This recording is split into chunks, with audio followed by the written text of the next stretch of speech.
you ever been praised as a good girl simply for not causing trouble, never arguing, and always obeying adults? The phrase good woman has long been considered an ideal archetype in East Asian societies. But what lies behind that silence and submissiveness? Does such goodness truly bring happiness, or is it a trap that forces women to live lives that aren't their own? This article will explore the concept of the good woman, the inherent subservience it implies, and its negative impacts on women's choices, voices, and personal development. The concept of the good woman who defines her. Society's definition of a good woman often includes traits like gentleness, mildness, reasonableness, non-resistance, and self-sacrifice. These are the qualities frequently lauded. Think of common praises. A girl who is too smart will have trouble finding a husband later.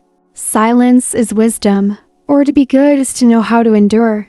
These statements, seemingly innocuous, subtly reinforce a narrow set of expectations. When we compare these standards to those for men, the double standard becomes glaringly apparent. Boys are often encouraged to be strong, courageous, and even told that knowing how to argue makes you smart. In stark contrast, a woman who argues well is often labeled difficult to teach or rebellious. This dichotomy highlights how societal values are gendered, with assertiveness celebrated in one group and condemned in another. The good woman is, in essence, a woman who conforms to predefined and often limiting societal norms, designed more for the comfort of others than for her own liberation. This isn't about inherent qualities, but rather a constructed identity that serves to maintain existing power structures.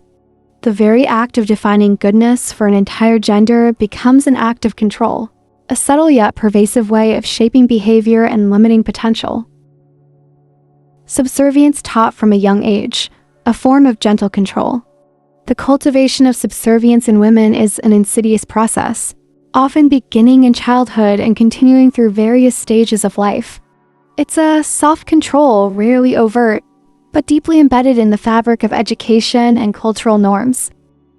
Within the family, young girls are frequently taught to be polite, not noisy, and obedient. They are praised for sitting quietly, for not interrupting, and for being agreeable. While some of these lessons might seem like basic manners, they often come with an underlying message. A girl's value is linked to her ability to be unobtrusive and compliant. Boys, conversely, are often encouraged to explore, assert themselves, and even be a little rambunctious.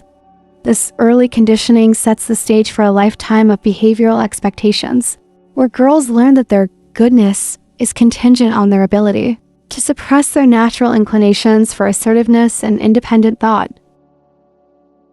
The quiet girl is the good girl, and this seemingly innocent praise can have profound long-term consequences, teaching her that her voice is less important than her conformity. In educational settings, the pattern continues. While schools theoretically promote critical thinking, the reality, particularly for female students, can be different. Girls are often less encouraged to speak up, challenge ideas, or engage in rigorous debate. Teachers, perhaps unconsciously, might prioritize order and conformity over active participation, especially from female students. A quiet, diligent female student is often seen as ideal, while one who frequently questions or expresses dissenting opinions might be subtly, or overtly, discouraged. This can lead to girls self-censoring, fearing that speaking out will make them seem difficult or unfeminine. The classroom, which should be a space for intellectual exploration, can inadvertently become another arena where the good girl archetype is reinforced, stifling intellectual curiosity and critical thought in favor of obedience. In relationships, the good woman is often portrayed as the one who keeps her husband, knows how to yield, and doesn't make a big deal out of things. This narrative suggests that a woman's success in a relationship is tied to her ability to be accommodating, to prioritize her partner's needs and desires above her own, and to avoid conflict at all costs. She's expected to be the peacemaker, the one who smooths over disagreements, even if it means suppressing her own feelings or compromising her own boundaries. This expectation often leads to an imbalance of power, where one partner's needs consistently take precedence over the other's. The pressure to be the understanding or forgiving woman can lead to resentment and a loss of self, as she constantly prioritizes maintaining harmony over asserting her own rights or expressing her authentic self. Crucially, this isn't a personal choice. It's a template imposed through education and culture. From the lullabies sung to young girls to the television dramas they consume, the message is consistent. A woman's worth is often measured by her ability to be docile, agreeable, and submissive. It's a subtle but pervasive form of social engineering where societal norms are internalized as personal virtues, making it incredibly difficult for women to break free from these deeply ingrained. The constant reinforcement of these ideals creates a powerful social pressure, making deviation from the good woman archetype a source of anxiety, guilt, or even ostracization. This soft control is arguably more insidious than overt oppression, as it operates by shaping a woman's internal compass, making her believe that self-abnegation is a virtue rather than a burden. The price of goodness. The societal pressure to embody the good woman archetype comes at a significant personal cost, often leading to a life lived in the shadows of others' expectations rather than in the light of one's own desires. This goodness, far from being a virtue, can become a straitjacket, limiting a woman's potential and eroding her sense of self. One of the most profound prices of goodness is the loss of one's voice. Women conditioned to be good often fear speaking up, even when faced with injustice or unfair treatment. They're taught that asserting themselves is disruptive, unladylike, or even aggressive. This ingrained fear of conflict or disapproval can lead to a lifetime of silence, where personal opinions are stifled, boundaries are violated, and grievances go unaddressed. The good woman is often the one who smiles and nods, even when her heart is screaming in protest. This silence, while seemingly polite, is a profound form of self-betrayal, leading to a buildup of resentment and a diminishment of self-worth. This vulnerability to exploitation is not limited to personal relationships. It extends to the workplace and even broader societal interactions. The woman who doesn't speak up against unfair wages, who accepts unequal treatment to avoid making a scene, or who is constantly expected to take on extra, unpaid emotional labor, is often the good woman. She is easily taken advantage of because her ingrained fear of confrontation overrides her instinct for self-preservation. This can manifest in various ways, from being overlooked for promotions to being emotionally manipulated in romantic relationships. Her goodness becomes a weakness that others, consciously or unconsciously, exploit for their own benefit. Another insidious consequence is subtle self-doubt. The good woman often lives with an underlying feeling of not being good enough, because her worth is tied to external validation and the approval of others. She constantly scrutinizes her own actions, always striving to meet an elusive standard of perfection. This leads to a perpetual state of anxiety and a deep-seated belief that she is inherently flawed or inadequate. She might downplay her achievements, avoid taking credit for her work, or constantly seek reassurance from others. This internal struggle, though hidden, can be debilitating, preventing her from fully embracing her strengths and capabilities. Perhaps most damaging is the equation of goodness with moral value. If a woman is not good, meaning if she deviates from the prescribed archetype of silence and submissiveness, she's often labeled bad, immoral, or lacking in virtue.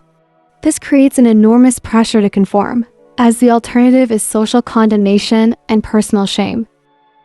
This moral judgment can be devastating, leading women to internalize societal critiques and believe that their natural desires for independence or self-expression are somehow morally corrupt. This linkage creates a powerful incentive for women to police their own behavior, ensuring they never stray too far from the path of goodness, even if it means sacrificing their authentic selves. Finally, the good woman often experiences stagnation in personal development. Fearing judgment, criticism, or failure, she might shy away from new challenges, hesitate to pursue ambitious goals, or avoid situations that require her to step outside her comfort zone. Her desire to remain safe and approved of often trumps her inherent drive for growth and exploration. This can lead to a life of unfulfilled potential, where talents remain untapped, dreams remain unrealized, and personal boundaries remain untested. The fear of being seen as not good enough becomes a self-fulfilling prophecy, preventing her from ever truly discovering the full extent of her capabilities.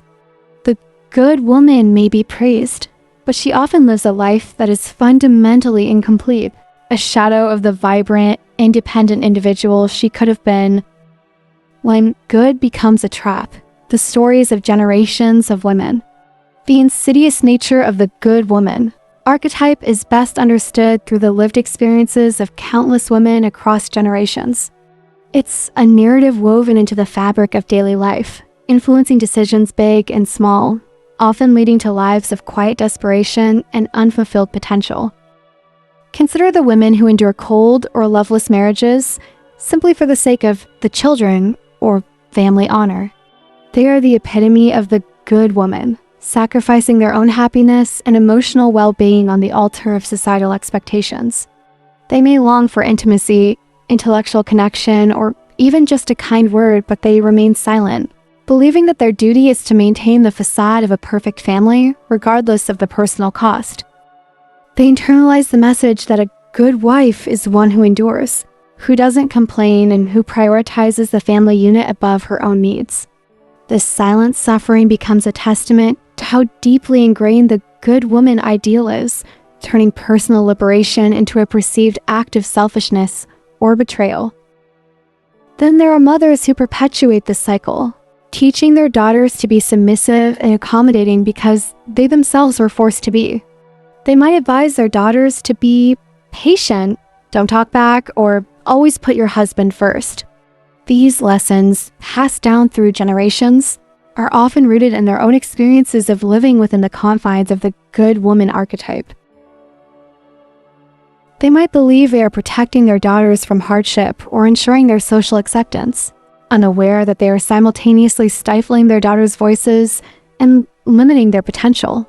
This intergenerational transmission of the good woman ideal highlights how deeply entrenched these societal norms are, making it incredibly challenging to break free from the cycle. The advice, though well-intentioned, often comes from a place of limited agency, reflecting the very restrictions they themselves faced. In the workplace, many women conditioned to be good hesitate to speak up when they are treated unfairly. They might be overlooked for promotions, paid less than their male counterparts, or subjected to microaggressions, yet they remain silent. The fear of being labeled problematic, too emotional, or unfeminine often outweighs the desire for fair treatment. They worry that asserting themselves will make them appear difficult or aggressive, thereby jeopardizing their professional standing. This silence allows discriminatory practices to persist, as the very people who are most affected are often the least empowered to challenge them. The good woman in the workplace is often the one who shoulders extra burdens without complaint, who is always agreeable and who prioritizes team harmony over personal advancement, ultimately hindering her own career progression. These aren't isolated incidents. They are systemic patterns that reveal how the good woman archetype traps individuals in a web of societal expectations. It's a subtle form of oppression where the chains are invisible, forged from praise and subtle disapproval rather than overt force. The promise of goodness often leads to a life that isn't truly one's own, a life where authentic desires are suppressed and personal growth is stunted. It's a subtle form of oppression where the chains are invisible, forged from praise and subtle disapproval rather than overt force. The promise of goodness often leads to a life that isn't truly one's own, a life where authentic desires are suppressed and personal growth is stunted. Not good doesn't mean rebellious, redefining strength. The time has come to dismantle the misconception that deviating from the good woman archetype equates to being bad, rebellious, or hateful. True strength in women isn't about silent endurance or perpetual agreement. It's about authenticity, boundaries, and self-respect. When a woman learns to say no, it doesn't signify rebellion. It signifies the establishment of healthy boundaries. It means she understands her limits, values her time and energy, and recognizes her right to decline requests that do not align with her needs or desires. This isn't about being uncooperative or difficult. It's about self-preservation and protecting one's mental and emotional well-being. Saying no is an act of self-affirmation, a clear declaration that her needs are valid and deserve consideration. It signifies agency and a refusal to be exploited or taken for granted. This is a crucial step towards reclaiming autonomy and moving away from a life dictated by others' demands. Similarly, a woman who dares to express her opinions, emotions, and disagreements is not being haughty or unruly. She is simply living authentically, not pretending. For too long, women have been conditioned to mask their true feelings, to temper their opinions, and to avoid conflict at all costs. This suppression leads to emotional exhaustion and a profound sense of inauthenticity. When a woman voices her thoughts, even if they are unpopular or go against the grain, she is demonstrating intellectual courage and emotional honesty. She is valuing her own perspective and contributing to a more diverse and nuanced conversation. This isn't about being confrontational for the sake of it. It's about being true to oneself and engaging with the world with integrity. Ultimately, goodness should be an internal compass, stemming from self-chosen personal values, not from external expectations. It's about aligning one's actions with one's own moral code, not with a pre-approved societal script. A woman who chooses kindness, empathy, and integrity because she believes in those values, not because she's expected to, embodies genuine goodness. This inherent goodness is resilient and adaptable, evolving with her understanding of herself and the world. It is a goodness that empowers rather than constraints. To redefine strength for women is to celebrate their multifaceted nature, their capacity for both gentleness and assertiveness, for empathy and boundary setting, for nurturing and leading. It means recognizing that a woman's value lies not in her ability to conform to a narrow ideal, but in her courage to be herself, in all her complexity and individuality. It is about fostering a society where women are not just allowed, but encouraged to live authentically, to assert their voices, and to define goodness on their own terms. The shift is not about rejecting all forms of traditional femininity, but about reclaiming autonomy and ensuring that any goodness is a choice, not a mandate. Conclusion. The concept of the good woman is not inherently flawed. There is nothing wrong with being kind, gentle, or empathetic. However, if this goodness equates to silence, subservience, and the loss of one's authentic self, then it transforms into a societal trap that urgently needs to be dismantled. It is time for society to cease praising goodness as the ultimate virtue for women. We must move beyond a simplistic understanding that equates compliance with worth. Instead, let us learn to commend women for their courage, their honesty, and their strong convictions, not merely for their ability to please others. Let us celebrate the woman who stands up for herself, who speaks her truth, and who pursues her passions, even if it means challenging conventional norms. The final message is clear. Kindness does not need to be exchanged for silence, and gentleness does not mean subservience. The woman truly worth cherishing is the one who dares to live authentically, even if that means she is labeled not good by societal standards. Her worth is not determined by external approval, but by her integrity, her strength, and her unwavering commitment to her own truth. It's time for a world where women are truly free to define their own goodness, untrapped by the limiting expectations of the past. Don't forget to like, share, and subscribe.